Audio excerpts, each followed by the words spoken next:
Good morning students. Previous part में हमने atoms के बारे में डिस्कशन किया था। आज हम मॉलिक्यूल्स के बारे में डिस्कशन करेंगे। ठीक है, मॉलिक्यूल्स की डेफिनेशन ऑलरेडी मैं आपको लिखवा चुकी हूँ, तो डेफिनेशन रिपीट नहीं करेंगे। आपने मेन हेडिंग लिखनी है मॉलिक्यूल, ठीक है, और उसके बाद आपने उसमें सबसे पहली हेडिंग लिखनी है मॉलिक्यूल्स ऑफ एलिमेंट। एलिमेंट मैं आपको बता चुकी हूँ किसे कहते हैं। जब हम किसी सिंगल एलिमेंट के लिए कहते हैं, जैसे हम केवल ऑक्सीजन की बात कर रहे हैं, केवल हाइड्रोजन की ही बात कर रहे हैं, केवल नाइट्रोजन की बात कर रहे हैं, केवल कार्बन की बात कर रहे हैं, केवल हम सोडियम की बात कर रहे हैं, ये सिंबल आपको बताए थे। ठीक है, तो ये आपके एलिमेंट्स कहलाते हैं जब हम सिंगल की बात करते हैं। तो इसके लिए आपने डेफिनेशन लिखनी है, the molecules of an element are constituted by same type of atom. वो आपको पहले भी बता दिया गया था जब डाल्टन्स एटॉमिक थ्योरी बताई गई थी कि जो एलिमेंट होते हैं उसके सारे मॉलिक्यूल्स या सारे एटम्स सिमिलर होते हैं, एक जैसे ही होते हैं एलिमेंट्स के, एक ही एलिमेंट के। ठीक है, डिफरेंट होता है तब डिफरेंट्स के तो डिफरेंट होंगे ही।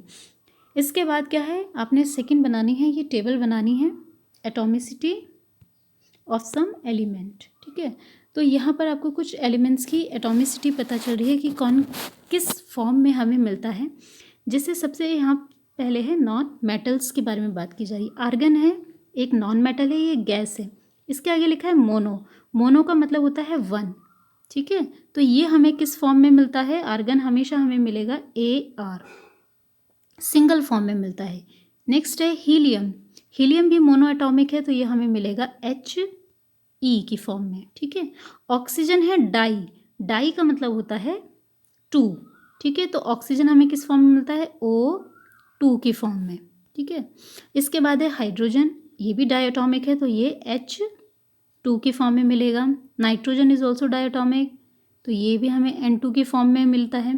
क्लोरीन इज अगेन डायटोमिक, तो ये क्लोरीन किस फॉर्म में मिलेगा, मैं यहाँ पर लिख रही हूँ Cl2 की फॉर्म में मिलेगा। ठीक है, इसके बाद आता है फॉस्फोरस।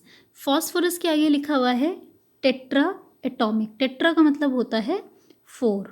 ठीक है, तो फॉस्फोरस हमें मिलता है P4 की फॉर्म में। इसके बाद आता है सल्फर। सल्फर पॉली एटॉमिक है। पॉली का मतलब होता है मैनी, बहुत सारे।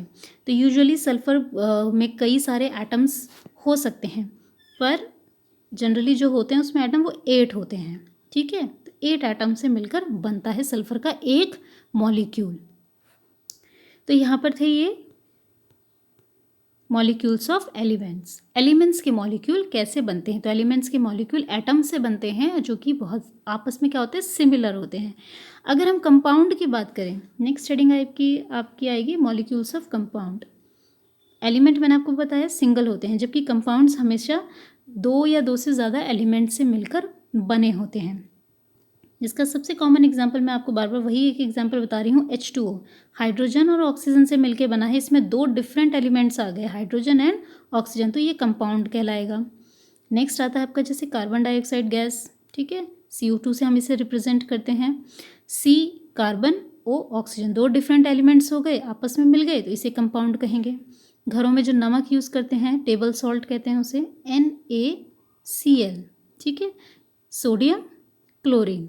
ठीक है, 2 डिफरेंट एलिमेंट्स आ गए, मिलके बना दिया कंपाउंड। अब हम कंपाउंड के मॉलिक्यूल की बात करेंगे। तो जैसा हम देख रहे हैं कि कंपाउंड में क्या है, एक से ज़्यादा एलिमेंट हैं, तो डिफरेंट एलिमेंट्स हो गए, इसलिए क्या होंगे, जो उनके एटम्स भी होंगे वो भी डिफरेंट होंगे। ठीक है, तो यही फर्स्ट पॉइंट यहाँ पर बता रहा है, atoms of different element join together in definite proportions to form molecules of compound. Different elements के एटम आपस में जुड़ते हैं। ठीक है, नेक्स्ट आपने लिखना है इसमें व्हाट इज़ एन आयन। तो इसकी हेडिंग आएगी आपकी आयन, ION। आयन क्या होता है, ठीक है, तो आयन देखिए कंपाउंड्स, ये फर्स्ट पॉइंट लिख लीजिएगा, compounds compose of metal and non metals contain charged species, the charge species are known as ions. जब कोई भी कंपाउंड मेटल और नॉन मेटल इन 2 चीज़ों से मिलकर बना होगा, तो इसका सबसे कॉमन एग्जाम्पल है NaCl। Sodium is a metal whereas chlorine is a gas, non metal. ठीक है, यहाँ पर हम H2O को नहीं ले सकते हैं, क्योंकि हाइड्रोजन भी गैस है, नॉन मेटल है, और ऑक्सीजन भी गैस है, नॉन मेटल है। जबकि यहाँ पे क्या होना चाहिए, मेटल एंड नॉन मेटल दोनों डिफरेंट होने चाहिए, ये दोनों तो सेम है, गैस गैस है। इसलिए इसे इंक्लूड नहीं करेंगे। यहाँ पर मेटल है और यहाँ पर क्लोरीन है, एक मेटल एक नॉन मेटल है, इस वाले एग्जाम्पल को हम ले सकते हैं। ठीक है, तो जब भी ऐसा कोई कंपाउंड बन रहा है जिसमें एक मेटल है एक नॉन मेटल है, वो तभी बन सकते हैं जब क्या होगा, उसमें कोई चार्ज पार्टिकल होगा। चार्ज पार्टिकल का मतलब क्या है, कोई एक पॉजिटिवली चार्ज होना चाहिए और कोई एक नेगेटिवली चार्ज होना चाहिए। तो NaCl के एग्जाम्पल में सोडियम Na जो मेटल है वो पॉजिटिवली चार्ज है, जबकि जो नॉन मेटल है वो निगेटिवली चार्ज होता है। ठीक है, जो पॉजिटिवली चार्ज होता है उसे कैटायन कहते हैं और जो नेगेटिवली चार्ज होता है उसे एनायन कहते हैं। यही पूरा इस पॉइंट में बताया गया है। अपने पॉइंट नंबर 2 में यही लिखना है, an ion can be negatively और positively charge ion an ion, और जो negatively charge is anion and positively charge is a cation. इसके बाद अपने पॉइंट नंबर 3 में लिखना है, example sodium chloride NaCl, positively charge sodium ions and negatively charge chlorine ion. ठीक है, तो यहाँ तक आपने आज की डेट में काम कंप्लीट करना है।